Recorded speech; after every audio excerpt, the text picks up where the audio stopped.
आज आमच्याकडे शब्द नाही आहेत. दादांच्या संदर्भामध्ये या बाबतीत बोलावं लागेल. विश्वास बसत नाहीये. सकाळी तयारी करत असताना फोन आला. मी 3-3दा विचारलं, चुकीची बातमी असू शकते, चुकीची बातमी असू शकते. परंतु थोड्या वेळाच्या नंतर ही घटना समजली. माननीय दादांच्या जाण्यामुळे राष्ट्रवादी काँग्रेस पक्षाचं महाराष्ट्राचं अपरिमित असं नुकसान झालेलं आहे.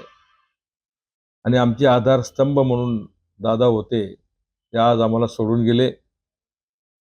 आमचा पूर्ण परिवार राष्ट्रवादीचा पोरका झालेला आहे, महाराष्ट्र पोरका झालेला आहे. एक वेळ महाराष्ट्राचे मुख्यमंत्री झाले पाहिजे होते अशी तमाम नागरिकांची राज्यातल्या त्या संदर्भातली इच्छा होती. आणि त्या पद्धतीनं दादा सातत्यानं काम करत होते. सकाळी 6 पासून कामाला लागणारा नेता रात्री उशिरापर्यंत काम करणे, दिलेला शब्द 100% पाळणे, गोर गरीब लहान मोठा कोणत्याही समाजाच्या घटकाला सातत्यानं न्याय देण्याची भूमिका दादांनी केली. आणि अशा कर्तृत्ववान नेत्यावरती ही वेळ यावी, हे राज्याचं आणि आमच्या सर्व परिवाराचं, राष्ट्रवादी पक्षाचं मोठं नुकसान झालेलं आहे. या संदर्भात शब्द असू शकत नाही, अशी ही परिस्थिती निर्माण झालेली आहे. आता मी सुरुवातीपासून राष्ट्रवादीमध्ये होते, काय नेमक्या दादांसोबतच्या आठवणी सांगता येतील? खूप आठवणी दादांच्या संदर्भातल्या आहेत. अनेक वेळेला अडचणींतून मार्ग काढण्याचं काम त्यांनी आम्हाला केलं. कुठलेही अडचणीचे प्रसंग असतील त्या ठिकाणी लहान भावासारखं, मित्रासारखं प्रेम त्यांनी केलं आणि सातत्यानं पाठीशी उभे राहिले. कुठलाही कार्यकर्ता असेल, लहान असेल, मोठा असेल, कोणत्याही समाजाचा असेल, त्याचे प्रश्न सोडवण्याचं काम सातत्याने दादांनी केलं.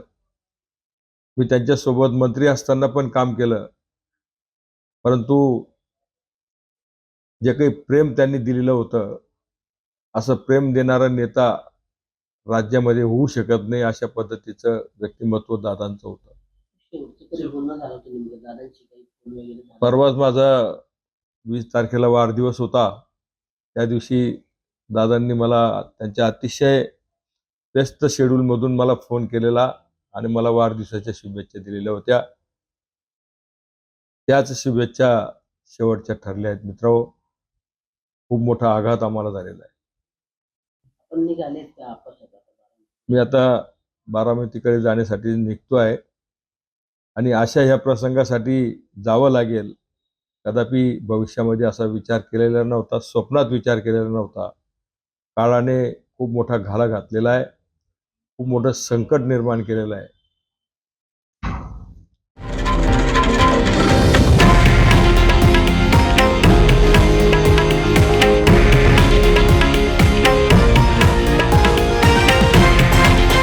हे आहे देशातील नंबर 1 न्यूज नेटवर्क आणि आपण पाहत आहात TV9 मराठी, एकमेव.